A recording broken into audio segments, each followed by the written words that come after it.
มีการให้ในสมณะเขาได้ไหมเขาไปถ่ายไปถ่ายตัวหนามันถ่ายเดียวดีนะหลังจากเริ่มไปถ่ายแล้วมันก็เขาคือคือหน้าได้เด็กเขาต่อโหลดตัดต่อ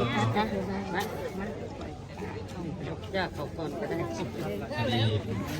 ตะบาว่าเป็นการโบราณถือว่าเป็นการรักษาศาสนาในอีกรูปแบบหนึ่งเป็นการสืบทอดศาสนาในไทยศาสนาเขามีสมณะ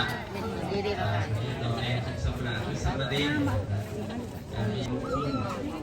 เป็นนิมิตหมายอันนี้ผมเป็นแต่เฉพาะแต่ญาติโยมได้ดีใจเป็นพ่อเป็นแม่ในเอาหลวงโบราณมาครูบาอาจารย์ผู้เป็นพระสงฆ์พระเจ้าเห็นลูกเห็นหลานบวชมันก็ดีอกดีใจมาสิได้ผู้สืบทอดในศาสนาให้ได้ญาติโยมผมเป็นได้แต่ไปออกได้แต่ญาติโยมผู้ตั้งใจเนาะมือในประเทศน้ำเป็นน้ำลาย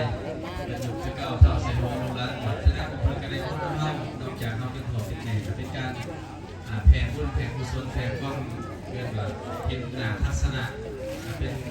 สมณะจะทัศนะใช้ไปที่นี่นะอะไรไทยไทยคือ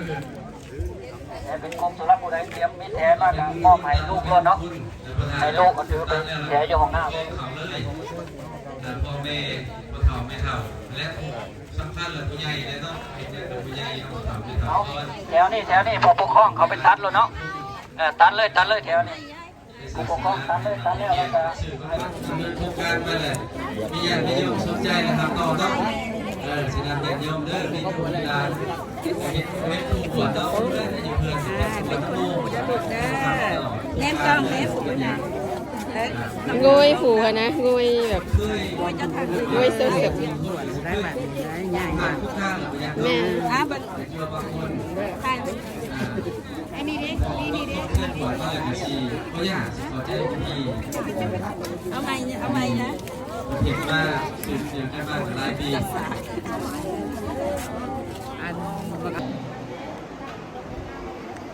วันทาเอาวันทาเรื่องหนาเรื่องหลังมีแถวที่สามเลยนะเรื่องหนาเรื่องหลังนี่นะเบื้องต้นเบื้องกรรมการทั้งหมดเบื้องกรรมการอาภิวาพุทโธมินาโถเบื้องไม่ถูกต้องเบื้อง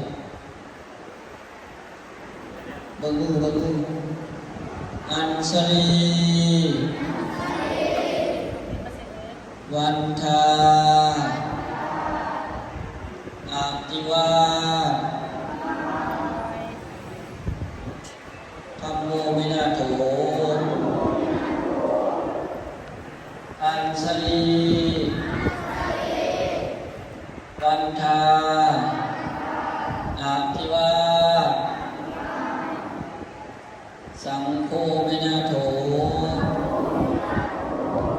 อัญชลีแบบนี้กับเป็นไทยรับประทานอาหารหลายๆอยู่แบบนี้วันทานอบน้อมเยอะตรงหัวลงหน่อยนึงเย็นกายมาทางไหนหน่อยนึงเนาะน้อมเอาวางดูลงมานั่งฟังเทียนคือกับเก็บมือเด้อย่าเก็บมือเด้อแบบนี้สมมติเป็นทหารเนี่ยแบบนี้บอกฟังความแบบนี้เอาเรือสองแถวอดใจรอได้รับประทานแน่นอน